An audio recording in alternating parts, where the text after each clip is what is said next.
sits across from Howard Stern, a man famous for asking what no one else dares. No handlers, no pre-approved questions, no sympathetic nodding, just microphones, ego, and the raw collision of two people who both believe they control every room they enter. Meghan walks into the Howard Stern show expecting to set the record straight, to finally confront the man who's mocked her media strategy on national radio for years. Howard walks in expecting answers. What neither of them expect is just how fast the interview will spiral into one of the most explosive confrontations ever broadcast live. Within 30 minutes, one of them will be escorted out of the building. The other will be left explaining to millions of listeners what they just witnessed.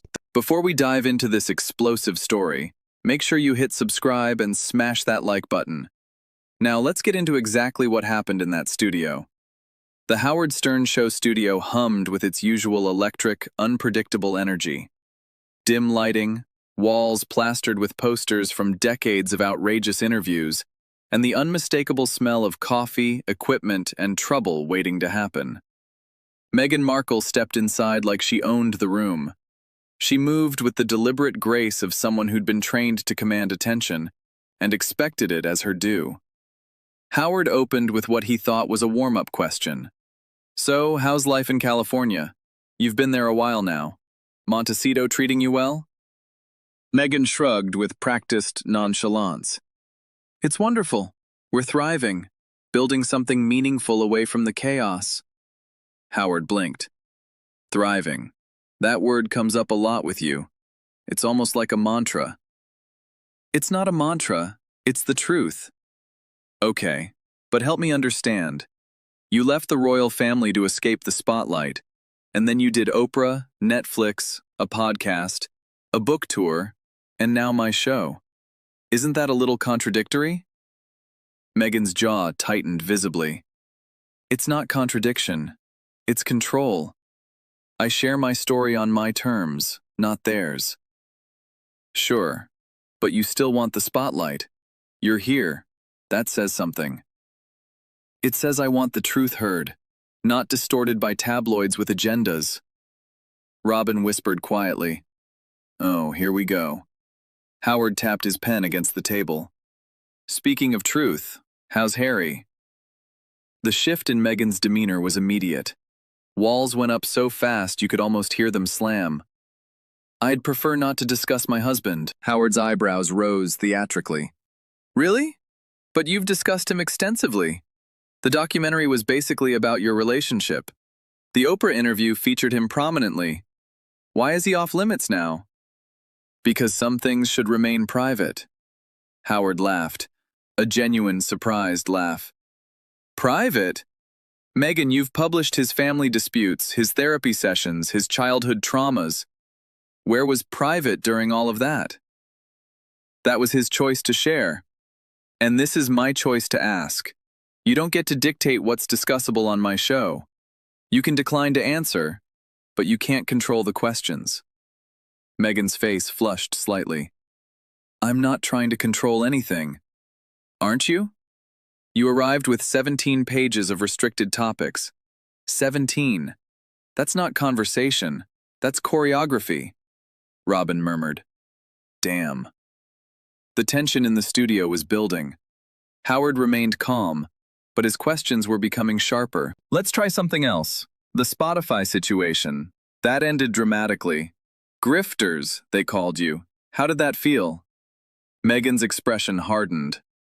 "I don't engage with inflammatory labels from disgruntled executives." "It wasn't disgruntled. It was the head of the podcasting division. He seemed pretty clear about his assessment." "His assessment was wrong." "Was it? Because from the outside, it looks like you took millions and delivered not much.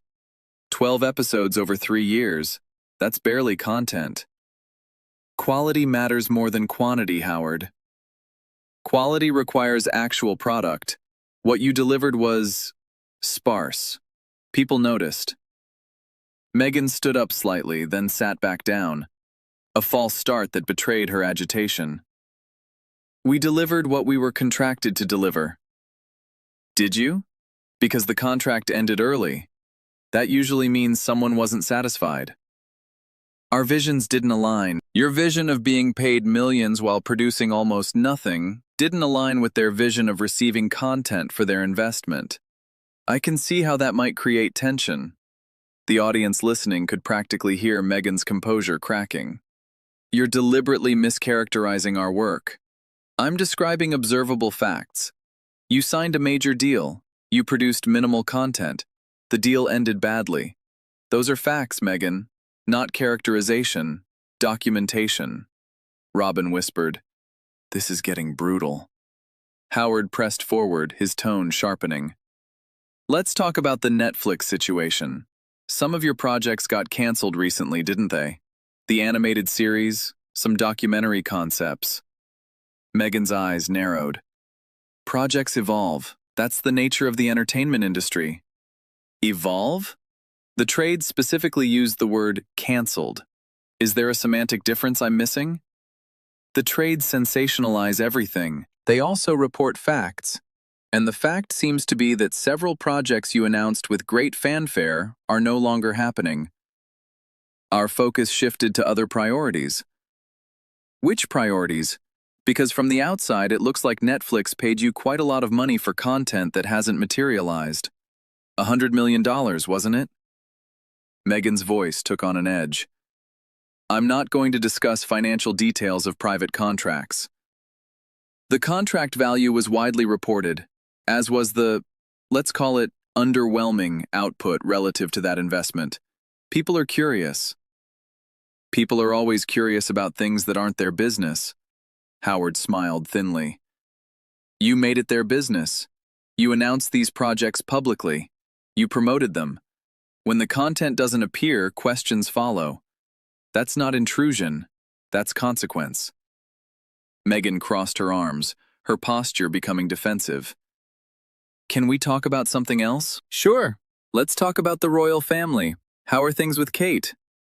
Meghan exploded before Howard even finished. Don't. The studio froze. Meghan continued, voice controlled but icy. Do not sit here and drag my relationship with Catherine into this for ratings. Howard didn't back down. I wasn't dragging anything. I was asking how things stand between you two. It's a reasonable question given everything you've said publicly. It's not reasonable. It's invasive. You've discussed her in multiple interviews. You've implied things in your documentary. Why is she off limits now when she wasn't before? Because I've learned that anything I say gets twisted. By who? I'm just asking for an update. You made claims about crying, about conflicts. I'm curious if things have improved. Meghan's nostrils flared. My relationship with Catherine is private. Since when? It wasn't private when you were implying she made you cry. It wasn't private when your documentary included footage that seemed designed to create certain impressions. That footage was taken out of context. By your own production company? You produced that documentary. If context was missing, that's on you. Robin inhaled sharply. This is getting scary. Howard leaned back, his patience visibly thinning. All right, let's try something else. You've talked a lot about how you're thriving, how happy you are. But I've been watching you for the last 20 minutes, and you don't seem happy. You seem defensive, guarded, on edge. Is this what thriving looks like? Meghan forced a smile. I'm in an interview being asked challenging questions. No one seems relaxed in that situation. Actually, most people do. Most guests I interview manage to engage with difficult questions without treating them as attacks. You've been combative since you sat down. I've been honest. You've been evasive. Those aren't the same thing. Meghan's voice rose slightly. I disagree with your characterization. Noted, but let me offer an observation. You keep telling me you're happy. You keep insisting you're thriving. But your behavior suggests otherwise. Happy people don't get angry when asked about their lives. Thriving people don't treat every question as hostile. Maybe I'm angry because I'm tired of having my happiness questioned. Or maybe you're angry because the questions reveal something you don't want to acknowledge. And what would that be? That maybe you're not as happy as you claim. That maybe leaving the royal family didn't solve your problems, it just created new ones. That maybe you've traded one set of difficulties for another, and you're not sure it was worth it. Meghan stared at Howard, her expression shifting through several emotions: anger, hurt, something that might have been recognition. You don't know anything about my life. I know what you've told me. And what you've told me, through your words and your behavior, is that you're deeply unhappy, deeply defensive, and deeply convinced that the whole world is your enemy. The world isn't my enemy. Then why do you treat everyone like one? Every question is an attack. Every interviewer is hostile. Every criticism is racism or sexism or some other ism. At some point, you have to wonder if maybe the common factor is you. Meghan stood up abruptly, the movement startling the crew. This was a mistake. Coming here was a mistake. Howard didn't stand. He just looked up at her with an expression of weary resignation. Probably, but not for the reasons you think. What's that supposed to mean? You came here thinking you'd control the conversation. You came here thinking your title and your trauma would shield you from scrutiny. And when they didn't, you fell apart. That's not my fault, Meghan. That's yours. I didn't fall apart. You're standing up, preparing to storm out because I asked you questions. Questions about things you've publicly discussed. What would you call that? I call it refusing to be disrespected. And I call it fragility. The inability to handle anything that doesn't go exactly your way. You don't know me. I know what you've shown me. And what you've shown me is someone who demands empathy while offering none. Someone who wants understanding while refusing to understand. Someone who talks about honesty while getting angry whenever someone is actually honest with her. Meghan pointed at Howard, her hand trembling slightly. You're going to regret this. Howard smiled slightly. Threats now? That's very royal of you. It's not a threat. It's a promise. People will see how I was treated here. They'll see exactly what happened. A host asking questions. A guest refusing to answer them. A confrontation that the guest created and then fled from. Meghan grabbed her purse, her movements sharp with anger. I'm leaving. This interview is over. Howard didn't stand. He remained seated, perfectly calm. The interview was over before it started. You came here to win, not to talk. When winning proved impossible, you decided to leave. That's a pattern, Meghan. It's not a pattern. It's absolutely a pattern. You leave situations you can't control. The palace, the UK, any interview that doesn't go your way. Running away is your signature move. Meghan's face contorted with barely suppressed rage. I don't run away. You're literally walking toward the door. The observation stopped Meghan in her tracks. She stood frozen, caught between her desire to leave and her awareness that leaving would prove Howard's point. I'm choosing not to participate in this ambush. What ambush? I asked you how you're doing. I asked about your projects. I asked about your family.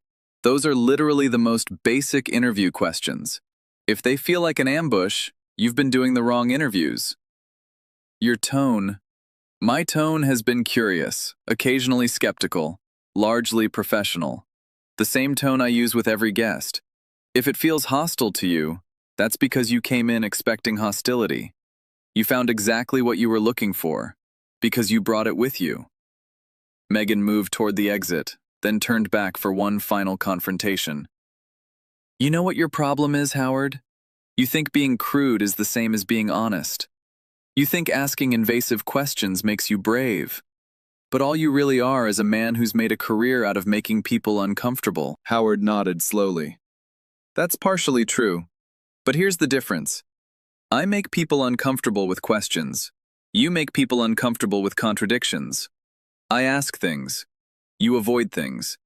One of us is doing our job. The other is running from hers. Meghan's voice rose.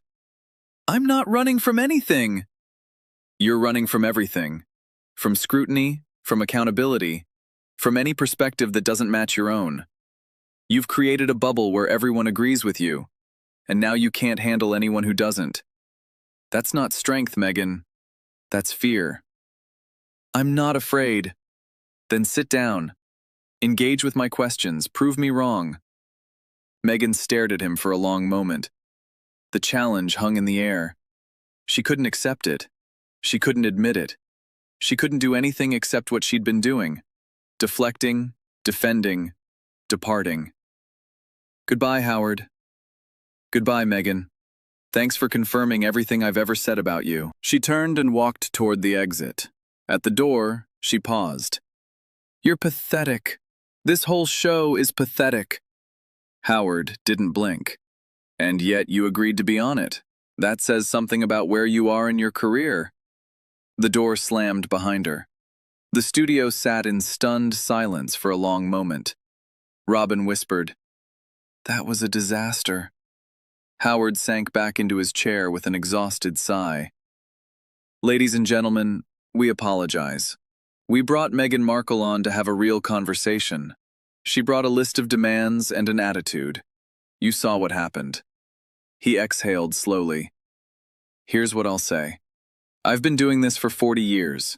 I've interviewed people who've survived wars, lost children, faced real persecution. Most of them managed to engage with difficult questions without treating them as personal attacks. What happened today wasn't about my questions. It was about her inability to handle questions at all. Robin shook her head. I've never seen anything quite like that. I have. I've seen people so convinced of their own narrative that they can't engage with anyone who questions it. But I've never seen it from someone who claims to want honest conversation while refusing to have one. Howard looked directly into the microphone. She's welcome back anytime, genuinely. If she wants to have an actual dialogue, I'm here. But if she comes back expecting me to accept her framing without examination, she'll be disappointed again. That's not what I do. I ask questions, and I comment on the answers. That's the job. He paused. We'll be back after these messages with someone who actually wants to talk. The footage went viral within hours. Every clip, every exchange, every devastating observation Howard made. The moments that got replayed most were predictable. That's not conversation, that's choreography. Your vision of being paid millions while producing almost nothing didn't align with their vision of receiving content. I can see how that might create tension. Happy people don't get angry when asked about their lives. The common factor is you. You're literally walking toward the door. Thanks for confirming everything I've ever said about you. Meghan's team released a statement calling the interview hostile, unprofessional, and predetermined. Howard addressed it the next day. I've seen the statement. Apparently asking someone about their publicly discussed projects and relationships is hostile. Apparently not accepting deflection is unprofessional. I've been called worse by better. And I've been doing this long enough to know the difference between hostility and honesty.